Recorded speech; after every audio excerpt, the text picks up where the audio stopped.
Hello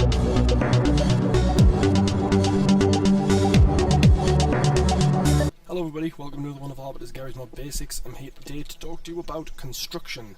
After last week we learned what constraints do and how they keep our props stuck together and the different ways they can be stuck together, and construction is in the tools menu and it is what makes stuff sort of go. It is what makes your contraption do more than just be stuck together.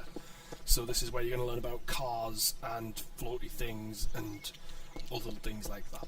So, let's just dive straight into it with the easiest thing of all, the balloon.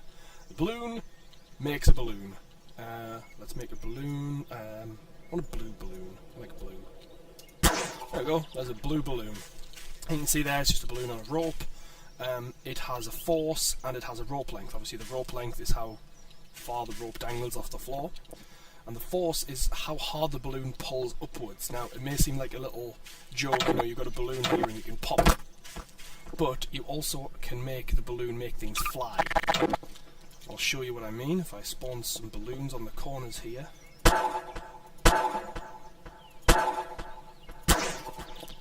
And let go, the balloon makes the plate take off. But obviously one balloon won't make the plate take off. Oh, it will actually. Okay, that balloon's very strong. But if we set the force right down low, say 50,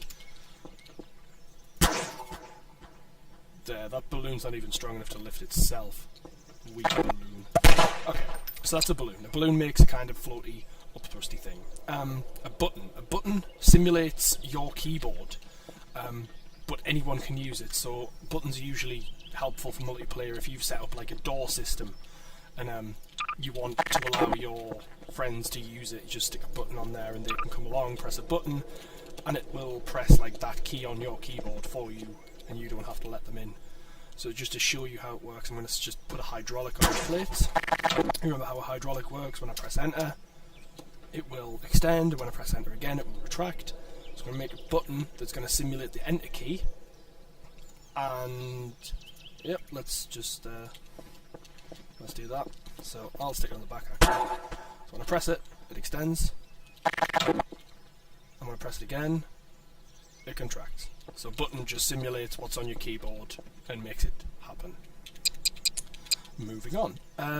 Let's do duplicate last. Dynamite is awful and I hate it, but basically it will explode things. That's what I said. Space. So I forgot I went to jump backwards there, but you see that space, it explodes. And it explodes and it kills things and it hurts people. So, you know, you can stick dynamite to props. Usually they're welded together. Let's try that out a little bit. So you can weld dynamite to props. You know, and it does hurt. Obviously you can set damage and things in the settings and how long it takes to go off. So if I could set this to 10 seconds, spawn it, press space, run away, and then 10 seconds later it's going to explode. It'll probably spawn a combine there in that time. Nope, that's a ceiling turret. Oh, I just undid the dynamite. Well, that didn't work out, but dynamite explodes. And similarly, an emitter is something that just outputs an effect. There's not many default effects, there's only 5 here. But all they'll do is when you spawn one, it will... I forgot to select one. It will just output an effect. And as well, I think you can weld these to objects as well. So say I wanted... Yeah, that's cool. Then another one. On the other side.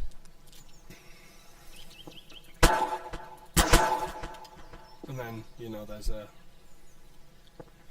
I don't know what you would use that for, but that's what you can do with emitters. Moving onwards from emitters, hoverballs. Hoverballs, let's do those again later. Lamps, very easy to understand. Brightness, how wide, the field of view of the lamp. So 90 is usually about default, I think. Let's check the default settings. Yeah. And basically it just spawns a little model like that emits light like a torch. and of course the button at the top lets you turn it on or off.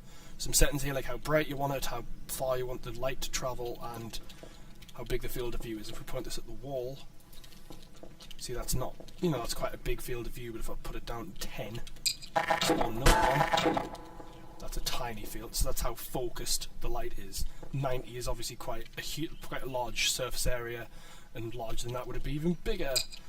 A light is the same thing except it dangles from the ceiling on a little bit of rope, so rope length there, mine's 1, if I put that up to 179, it hits the floor. So you can set how far it dangles from whatever surface you put it on. I can toggle that. And again, you can toggle them, which I haven't done there. Ow! What am I doing? Undo all the lights, enter. So you can turn the lights on or off. In fact, you could set a button to turn the lights on or off. Oh, that's not toggle. There you go. So there you go, button that turns lights on and off. Lights. The remover tool is one of the easiest things to understand. If you look in the top left there, it says left click to remove entity, right click to remove all entities connected, and reload to remove constraints. So, let's get a prop. So we have 2 props. Let's do it again over here. So, let's weld these together. So I'll weld you to you. I don't even care which way it goes around. I don't like it, I left click on one of them, and it gets deleted. Let's say I want to do it again. I weld you to you. I don't like both of them, so I right click, and they both disappear. Let's say I weld you to you, and I don't like you being welded together. As we know from the first tutorial, if you weld and press the right button, it will undo the weld, but if you use a remover and press reload, not the right button, the reload key, it will remove all constraints on that object. So say, let's put a rope between them as well. So, even if someone undoes the weld, they're still roped together. But if I was to, say, weld them as well, so they're welded and roped, if I was to reload on the remover tool, every constraint would be removed. So that's how the remover tool works. So, let's work bottom up, the wheel. Let's do 8 and down. You have 2 keys to set, forward and reverse. You gotta imagine a wheel would roll forwards as well as it would roll backwards. You have a huge amount of models to choose from. Back in my day, I'm sure there was only like 3 that you could pick. Let's pick a normal one. Let's spawn something just to show it off. Okay, so there's our wheel. Right at the bottom, you have some things to set. Again, friction, because this is something that rotates. You want it to slow down when it gets too high. The force limit, we usually set that at 0 unless you want your car to be really realistic and you want it to brake. And the torque. The torque is some measurement of physics that I'm sure I've forgotten, but it's basically how much. I'm sure it's how much force, like the turning of the wheel, can put on the floor. So the higher, if the number's too high, it's just going to spin the car. And if it's too low, it's not even going to turn. So I'm just going to set that as, 4,000. Seems like a nice round number. Now you can see when I spawned it there were some yellow arrows. The yellow arrows dictate which direction is forwards, because you think if I put a wheel on this side of the car, they're both rotating the same way. Well, they're both, like, they've been reversed. So this wheel's going to roll backwards, and this one's going to roll forwards. But if you look at the wheel and press the use key, which is E, there you can see that the arrows show you which way forwards is. So on this one, I've just set it the wrong way, so now that's forwards, which is what I wanted. So that's correct. And this side, I have to set it. You could fix this problem by, reversing the keys on both sides, but we built it into the game so you don't have to, so why bother? So I'm going to press 8 now. Yay, my little car goes. Now it only goes in straight lines, and they're not really in a fixed position, so they're just going to roll away. They're going to go askew. But those are wheels. There's still a dead body there. So those are wheels. Similarly, you can attach wheels to something.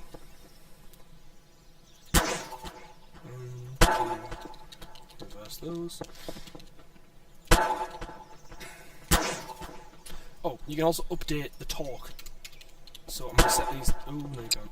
Yeah, you right click. If you look at a wheel and right click with a new torque setting, they will update. So that if you get it wrong, you can just, mix and match them afterwards. Thrusters. Thrusters are basically just rockets that you can attach to stuff. So mine set to enter. It's outputting a force of 500. So these wheels have got a torque of 0 now. They're not going to do anything at all, except just rotate when there's a force applied. So I drop it, and my thrusters fire the car. And what I can do is set different keys onto this thing,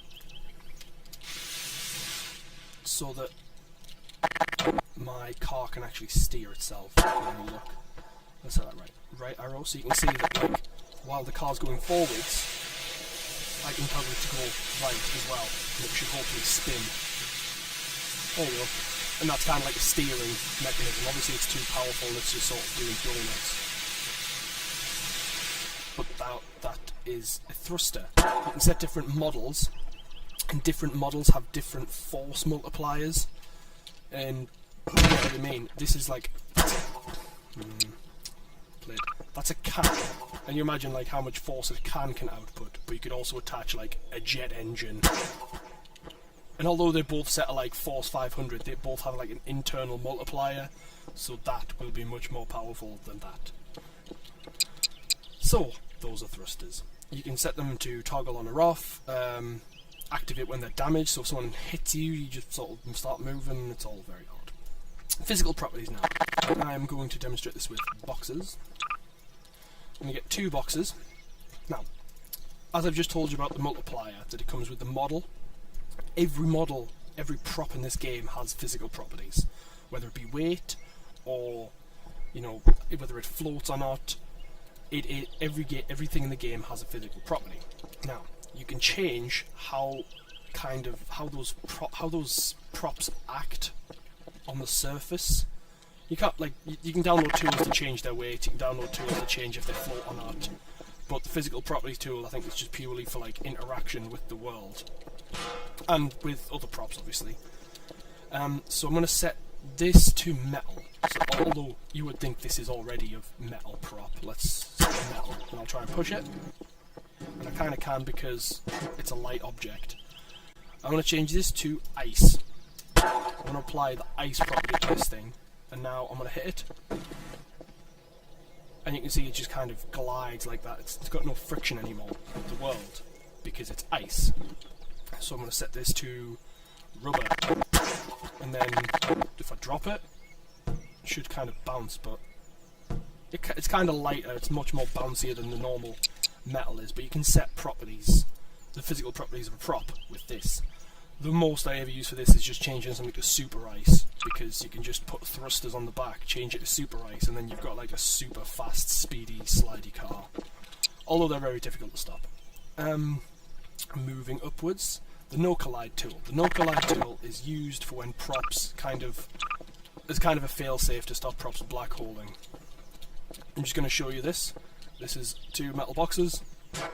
That's them slamming into each other. They're colliding with each other. What you can do is no collide them both, and then as if by magic they just pass through each other. No collisions, magical. But you still collide with them, which is great because they're, objects you don't. When you want objects to not collide with each other but still collide with the world, you can use the no collide tool. Alternatively, you can right click with a no collide tool to disable all collisions, which means I can then walk through it because it no longer collides with me. I can just walk right through that. And if I right click again, it undoes that, and it's back to being a solid object. So say you've got a secret door, you've got a panel over your secret entrance to your base, or whatever you're building. You can just say, yeah, this is my secret entrance, boom, no collide, go up inside, boom, no collide again, and it's a door, it's a wall again. And that can be quite useful. Moving upwards, hoverballs. Hoverballs are useful objects.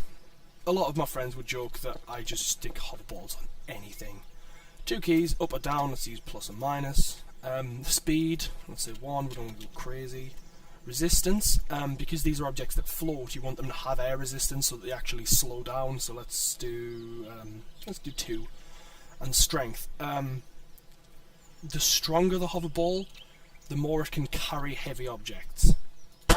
So this is just a plate. I mean, strength of 10 is like kind of overkill for this.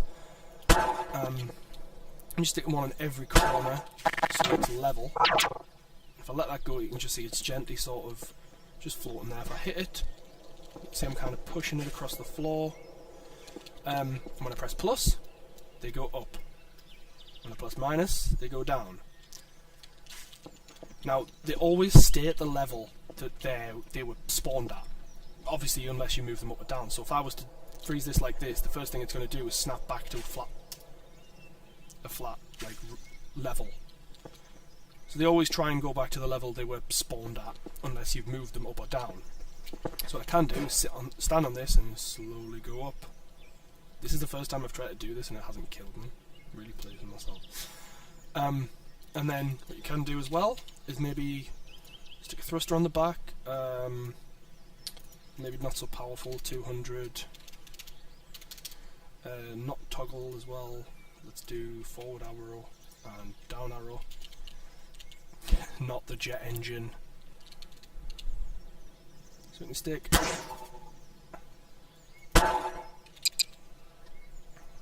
Just trying to get the thrusters symmetrical so they don't like automatically try and spin the thing. Let's do right arrow, left arrow. I'm just going to stick these on the sides so that the thing can turn as well.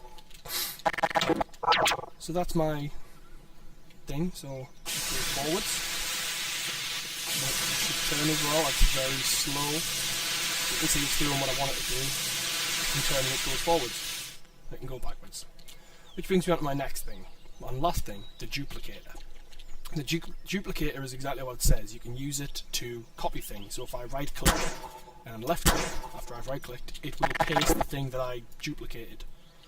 And I can do this as many times as I like and undo the duplications.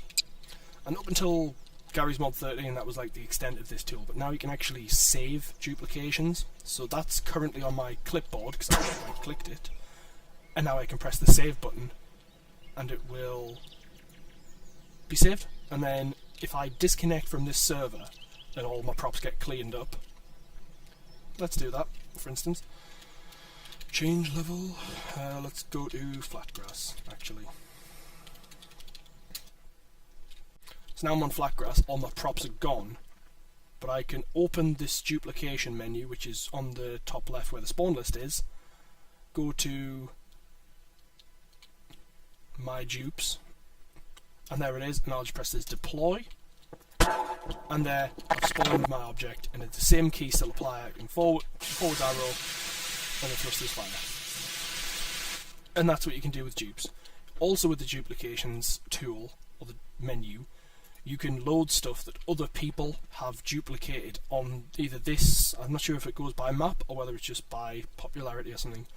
So, you know, I can deploy someone else's vehicle. There's a tank apparently. That's an error. Obviously some people have used mods for their duplications, so you won't have everything. Space rocket. And then, that is a space rocket. Press 9 to fire. Do I have to hold 9? Oh, that 9. So there's the space rocket. So you can spawn in other people's duplications as well as save your own.